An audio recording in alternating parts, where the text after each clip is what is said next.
Hi friends, trading facts YouTube ఛానల్కి స్వాగతం. ఇప్పటివరకు మన ఛానల్ సబ్స్క్రైబ్ చేసుకోకపోతే దయచేసి సబ్స్క్రైబ్ చేసుకోండి. ఈ కింగ్ అనేటువంటిది ఒక ఊహాజనితమైనటువంటి క్యారెక్టర్ మాత్రమే. మనం ఎవరిని ఉద్దేశించి చెప్పటం లేదు. ఇది డిస్క్లైమర్. కొంతమంది మనం మంచి చెప్తూ ఉంటాము, కొంతమంది ఏం చేస్తారంటే మనల్ని తిడతా ఉంటారు. అటువంటి వాటికి సంబంధించి కౌంటర్గా నేను చెప్తా ఉన్నాను. అరే కింగ్, నిన్నే అరే కింగ్, నువ్వు చేసినటువంటి తప్పులు ఎన్ని ఉన్నాయో తెలుసా? చాలా అంటే చాలా తప్పులు ఉన్నాయి. ఏదోరా జాగ్రత్త పడతావులే, పాత స్నేహితుడు కదా అని చెప్పేసి జస్ట్ ఇన్ఫర్మేషన్గా ఒక చిన్న వీడియో చేస్తే నా మీద ట్రోలర్స్ ఇదయ్యారు. మీరు చేసుకోండి, అవసరమైతే మీరు కూడా రండి కాపీ ట్రేడింగ్కి, మీరు చేసే ఇంకా వీడియోస్ చేయండి, నా మీదే బతుకుతున్నారు, అట్లా ఎట్లా అని రకరకాలు చేసావు. నువ్వు ఎలా బతికి నువ్వు యూట్యూబ్ ఛానల్ ఎట్లా పైకి వచ్చిందో నాకు తెలుసు, నీకు తెలుసు, నువ్వు కూడా చెప్పుకున్నావు. ఓకే, వదిలేసి సరేనని ఈ కొంచెం జాగ్రత్తగా ఉండండి. ఎక్స్నెస్ బిట్ కాయిన్ అనేటువంటి జాగ్రత్తగా ఉండాలని అంటే రకరకాలుగా మాట్లాడి బూతులు లంకించుకొని నన్ను ఇట్లా చేతులు ఊపి వార్నింగ్ ఇవ్వటం, ఇంట్లో వాళ్ళందరినీ తిట్టడం, గిల్లాం అని అనటం, ఇవన్నీ మనకు అవసరమా చెప్పు? యూట్యూబ్ ప్లాట్ఫామ్లో ఉన్నావు, నీకు కొవ్వు ఎక్కకపోతే ఇట్లాంటి మాటలన్నీ మాట్లాడటం ఏంటి? కొవ్వు బాగా ఎక్కి ఇట్లాంటి మాటలన్నీ మాట్లాడాం. సరేలేరా బాబు అని చెప్పేసి ఏదో నష్టపోయినటువంటి వాళ్ళకి ఏదో కొంచెం హెల్ప్ చేసినట్టుగా ఉంటుందిలే అనే ఉద్దేశంతో నేనేదో ఆ నష్టపోయిన వాళ్ళు ఒక 20 మంది నన్ను అప్రోచ్ అయితే, సరే నింపాదిగా ఏదో కొద్ది గొప్ప వచ్చేటట్టుగా వాళ్ళకి ఏదో ఇంట్రెస్ట్లకు తెచ్చుకున్న వాళ్ళు, నీలాగా దొబ్బేసిన వాళ్ళు కాదు కదా. నీలాగా డబ్బులు దొబ్బేసి మాయ మాటలు చెప్పి వీళ్ళ దగ్గర కమిషన్లు, రెఫరల్ అకౌంట్ కమిషన్స్, టెలిగ్రామ్ ఫీజులు, వచ్చే లాభాలు 50% అన్నీ దొబ్బేసి నోడివి. నీకేం తెలుసుద్రా డబ్బుల బాధ? ప్రజలు నోళ్ళు కొట్టి సంపాదించినటువంటి వాడివి నువ్వు. చేస్తే వాళ్ళు ఏదైతే వాళ్ళు నన్ను అప్రోచ్ అయితే, సరే ఏదన్నా సరే నాకున్న స్కిల్లో ఏదో కొద్దో గొప్ప ఉంది ట్రేడింగ్లో కాబట్టి నేను చూపించాను. నా యొక్క P&L చూపించా.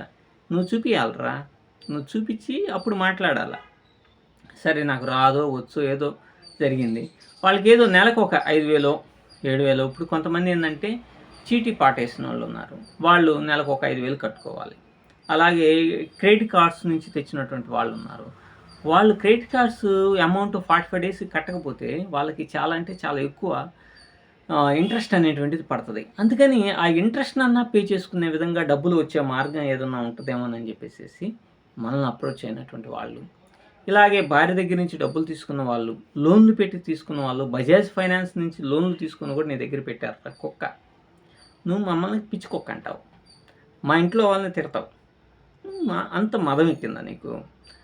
వాళ్ళేదో నన్ను అప్రోచ్ ఏదైతే సరేరా బాబు చేద్దాము అని చెప్పి ఓ 20% మనం అన్నాము. ఎందుకు? మనం టైం అంతా దీని మీద స్పెండ్ చేయాలి కదా. కాబట్టి అని అంటే నువ్వేమేం చేసావు? తెల్లారే అసలు మామూలుగా మాట్లాడి మామూలుగా నేను చెప్పాను కదరా నీకు, నువ్వు తిట్టే బూతులన్నిటికీ నేను సిద్ధంగా ఉన్నానని. నువ్వు ఎలా సైలెంట్గా ఉంటే అయిపోయేది కదరా పిచ్చినాయాల. సైలెంట్గా ఉంటే నీదేదో ఏదో చేసేవాడివి, ప్రజలే తెలుసుకునేవాళ్ళు. ఇప్పుడు ఈ అవేర్నెస్ ప్రోగ్రామ్ అంతా తీసుకొని రావాల్సినటువంటి బాధ్యత నా మీద ఉంది. వాళ్ళకి ఏదో హెల్ప్ చేద్దామని అనుకుంటే దానికి కూడా అడ్డు కట్టేసావు కదరా కొక్కుర్తి వాడదా. ఎంతోమందికి మేము హెల్ప్ చేస్తున్నాం. మా నీలాగా అక్కడ డొనేషన్లు ఇక్కడ డొనేషన్లు దొబ్బేసేసి సినిమాలు తీయటం, కెమెరాలు కొనటం ఇట్లాంటివి చేయలే. నిజాయితీగానే ఉన్నాము. అందుకని మేము నిజాయితీగా ఉన్నాం కాబట్టి మేము మిడిల్ క్లాస్ కంటే డౌన్లోనే ఉన్నాం. నేను సగర్వంగా చెప్పుకుంటా. నీలాగా బిల్డప్లు బాబాయిలు చేయలేదు మేము. అట్లాంటిది ఇంట్లో వాళ్ళని గాజులు వేసుకో ఇంకోటి వేసుకో. ఏరా నీకేనంటారా పౌరుషం ఉండేది? మాకు రావు బూతులు. మమ్మల్ని పిచ్చి కుక్క కట్టేసేసి డబ్బా కట్టేసి రోడ్డు మీద కుదులుతావా? సరే, ఇవన్నీ సహజం. ఇంట్లో వాళ్ళు ఏం చేశారా నిన్ను? ఇంట్లో వాళ్ళని కూడా తిడతా ఉంటారు. నేను ఎప్పుడన్నా తిట్టానంటారా మిమ్మల్ని? ఒక మాట అన్నానా? వీడు అని అన్నానంటారు ఇంతకుముందు. ఇప్పుడు అంటున్నా, ఇళ్ళల్లో వాళ్ళని, అక్కల్ని, అమ్మల్ని, పిల్లల్ని ఇష్టం వచ్చినట్టు మాట్లాడతావా? మాట్లాడి ఇది చేస్తావు. సిగ్గు శరం అనేటువంటి పబ్లిక్ ప్లాట్ఫామ్లోకి వచ్చినప్పుడు సిగ్గు శరం ఉండాలి, సిగ్గు లేని వెధవ. అంతేగాని ఎట్లా పడితే అట్లా జనం డబ్బులు దోచుకుంటే ఉసురు తగిలిద్ది. ఉసురు తగ్గి వాళ్ళు ఇదే అవుతుంది. మనం చేయగలిగితే చేయాలి, లేకపోతే మెలకుండా ఉండాలి. లక్షలు పెట్టించి నువ్వు చేసేదే ఇల్లీగల్ బిజినెస్, 4xలు ట్రేడింగ్స్, అసలు పర్మిషన్ లేని ప్లాట్ఫామ్ మీద ఇది. నీలాంటోడు ఇంకా నీతులు చెప్పుకొస్తాడు.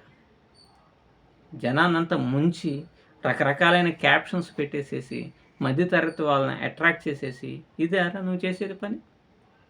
వచ్చింది కొంత డబ్బు ఏదో వచ్చింది, నింపాటిగా జాగ్రత్తగా చేసుకొని కుటుంబాన్ని సరిదిద్దుకోవాలి. 100 కోట్లు సంపాదించాలని జనాన్ని రాండి అని వాళ్ళని నట్టేట ముంచినటువంటి దరిద్రుడు నువ్వు. మాకు రావా బూతులు? పబ్లిక్ ప్లాట్ఫామ్ ఉన్నప్పుడు సంస్కారం అనేది నేర్చుకోవాలి. సంస్కారహీనుడా. Thank you.